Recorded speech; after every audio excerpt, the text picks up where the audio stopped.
When people think of the British monarchy, they usually think of discipline, restraint, and centuries-old rules. Yet, there is one family within this system that has never truly embodied those ideals: the York family.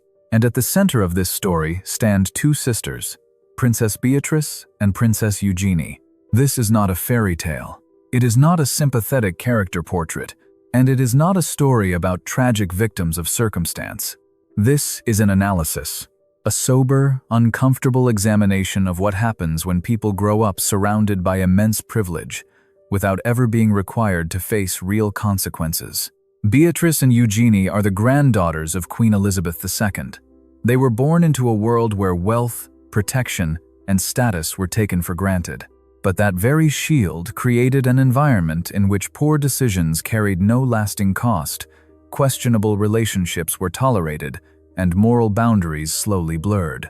Their story is shaped by misjudged romantic relationships, public missteps, financial gray zones, and a persistent proximity to people and networks that proved deeply problematic for the monarchy. From their childhood behind the gates of Royal Lodge, through relationships with men whose pasts should have raised serious concerns, to later decisions that appeared strikingly tone-deaf even as their family faced mounting scandal, a single pattern runs through their lives: privilege without accountability. This analysis is deliberately unsentimental. It does not ask whether Beatrice and Eugenie are likable.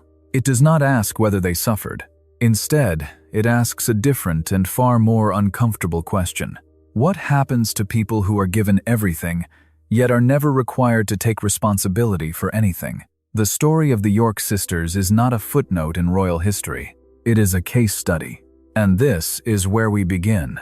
Beatrice and Eugenie did not simply grow up wealthy. They grew up inside a carefully constructed system designed to keep reality at a distance. The physical and symbolic center of that childhood was Royal Lodge in Windsor, less a family home than a protective enclosure. Royal Lodge was large, secluded, and tightly controlled. High hedges, private roads, security at every entrance. For the two sisters, this meant minimal contact with ordinary life and almost no exposure to people outside their social class. What happened inside those gates stayed there, and what existed inside them was abundance without correction. One detail captures this upbringing with particular clarity. On the grounds stood a children's playhouse that was anything but ordinary. It was a fully equipped miniature cottage, complete with electricity, running water, a kitchen, and a bathroom. Not a toy, but a scaled-down version of a real home. Even in play, the message was clear. Luxury was not exceptional.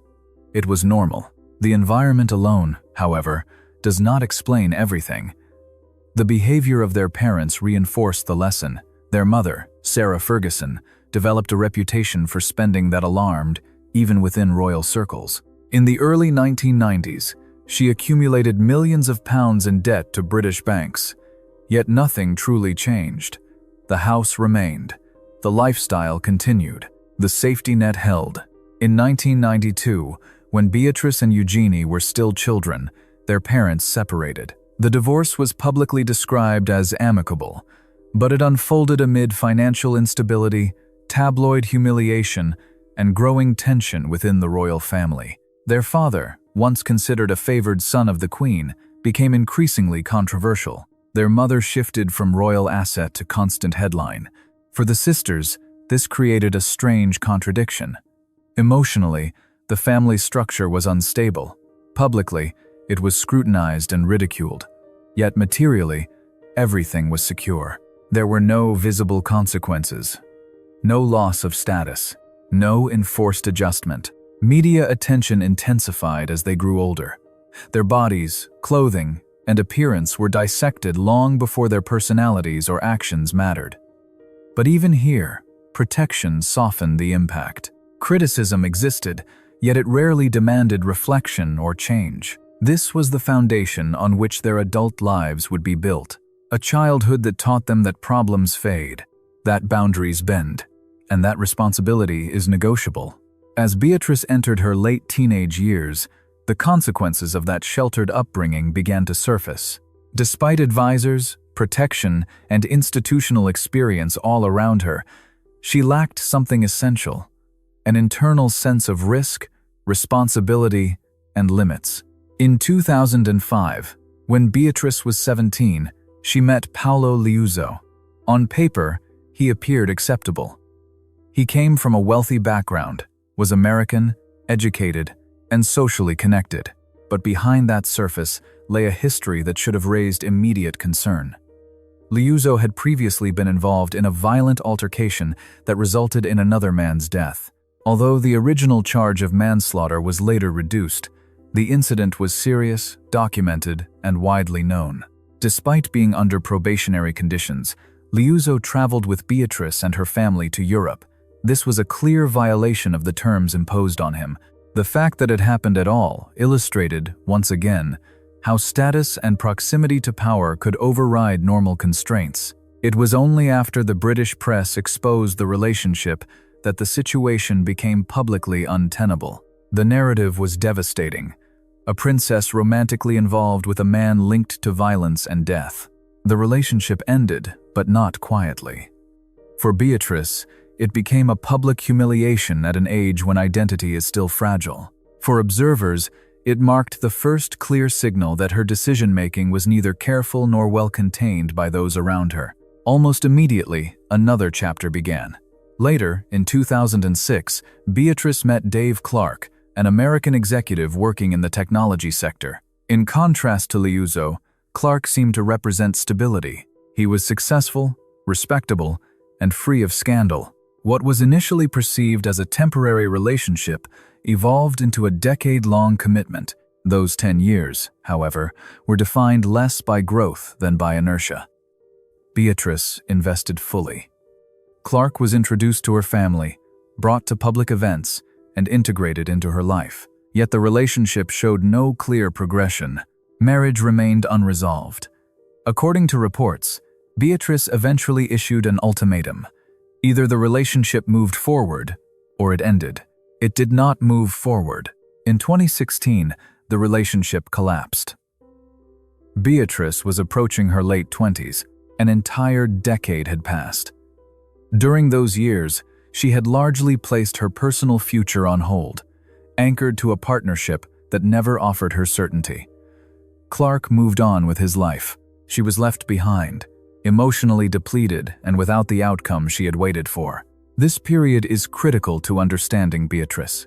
It reveals no malice and no calculation, but something else entirely: passivity in the presence of power, dependence despite resources, an inability to step away from a situation that was clearly failing.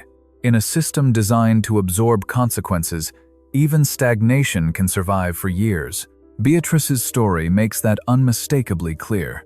After years marked by emotional misjudgment and public uncertainty, a very different figure entered Beatrice's life. Edoardo Mapelli appeared to embody everything her earlier relationships had lacked. An Italian property developer from a wealthy, titled family, he was socially acceptable, discreet, and structurally compatible with the royal environment. What matters here is not chance, but context. Beatrice and Edoardo were not strangers. They had known each other for years through overlapping social circles. When their relationship became romantic in 2018, it did so in a controlled, carefully mediated way. Within months, they appeared together publicly. Not long after, the engagement followed. The speed of this progression was striking. After a decade defined by waiting and hesitation, events suddenly accelerated. In September 2019, Edoardo proposed. By July 2020, they were married. The ceremony was small, private, and deliberately understated, held in Windsor with only a handful of close family members present.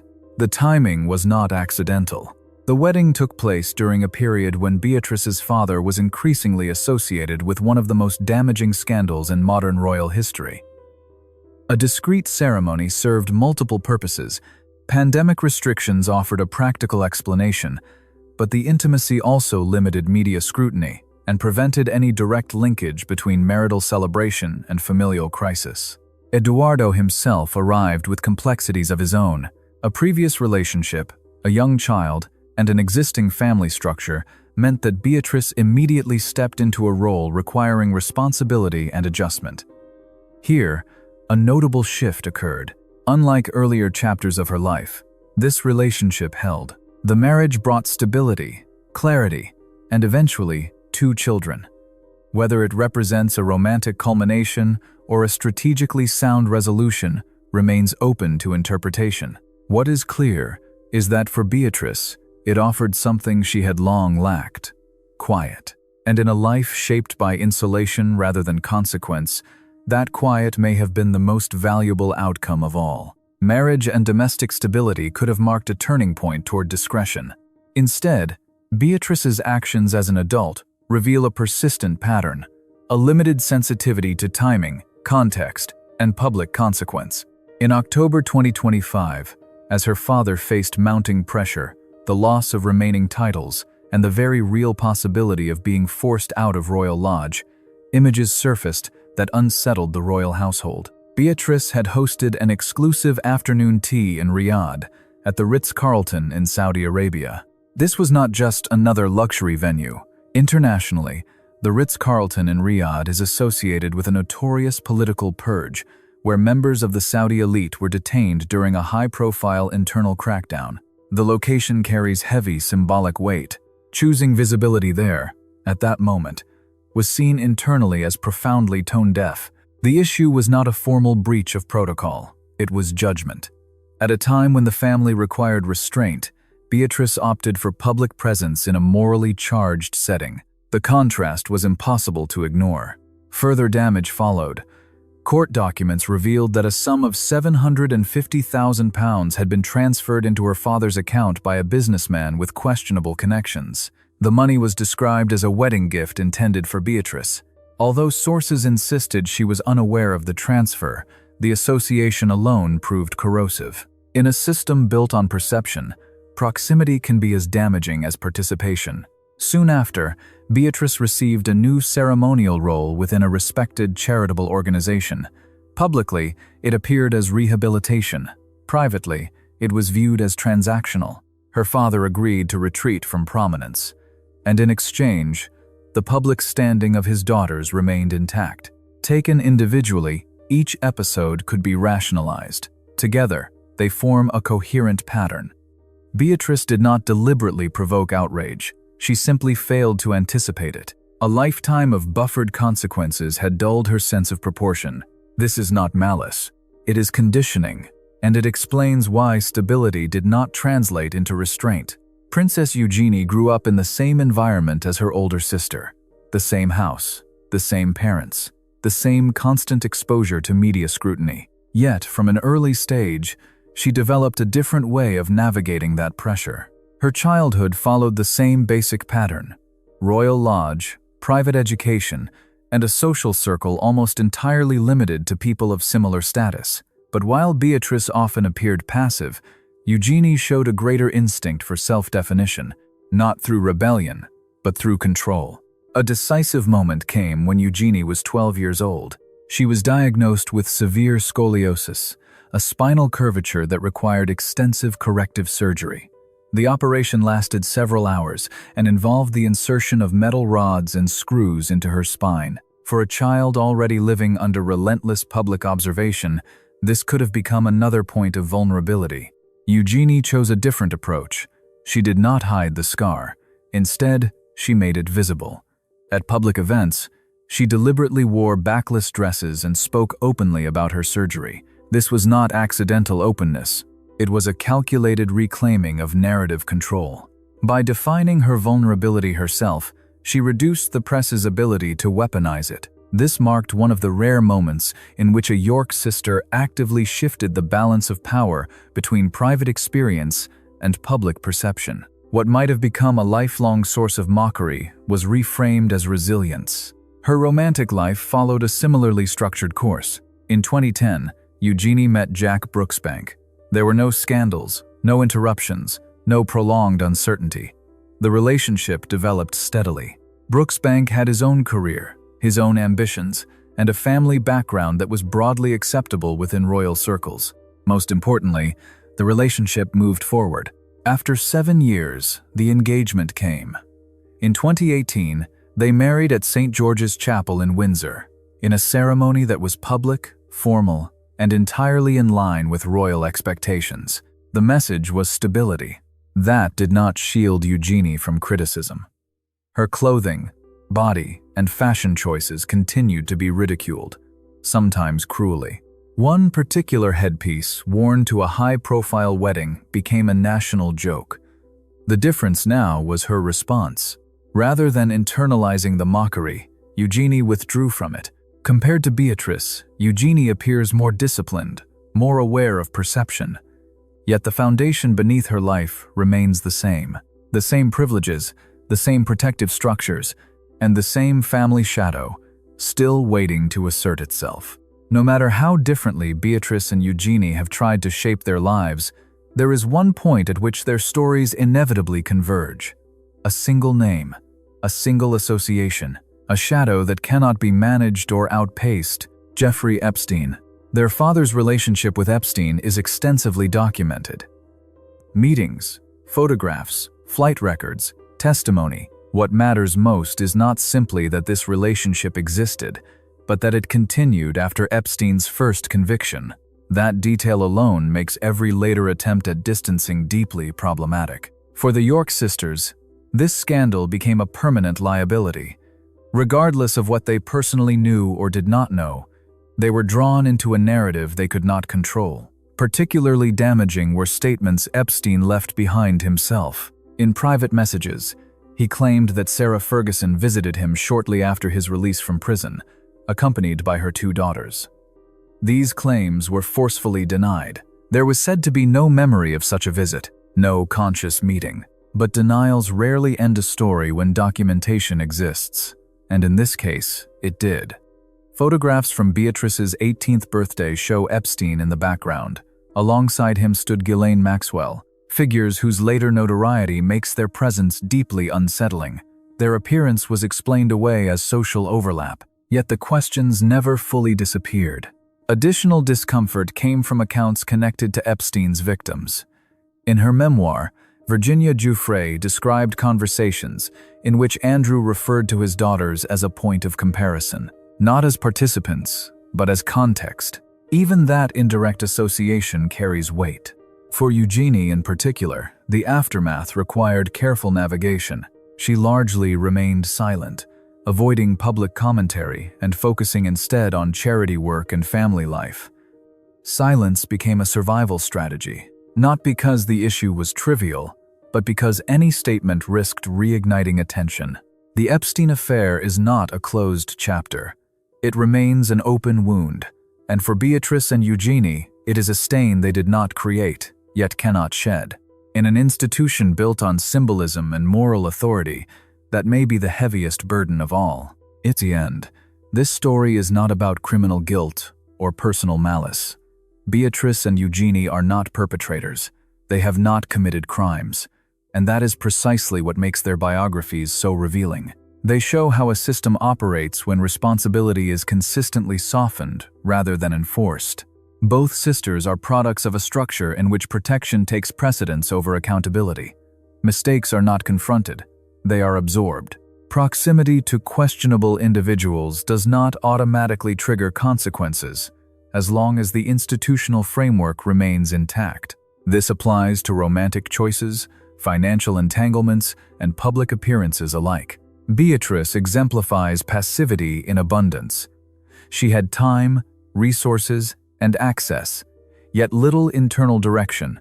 Decisions were delayed, situations endured, until they either dissolved on their own or were quietly resolved by others. Stability did not come through growth, but through alignment with an acceptable outcome. Eugenie pursued a more controlled path. Greater self-awareness, more strategic restraint. Yet she, too, remains embedded in the same structure. Her discretion is not a rejection of the system, but a more refined way of operating within it. The shadow of her family follows her regardless. The essential question, then, is not whether these 2 women deserve sympathy. It is what their story reveals about an institution that shapes lives without demanding responsibility. A monarchy that promises protection while avoiding reckoning inevitably produces outcomes like these. Beatrice and Eugenie are not anomalies. They are case studies of privilege without consequence, of proximity without distance, and of a system that has yet to fully acknowledge the costs of its own design. The circle closes here, not with outrage, but with an uncomfortable conclusion.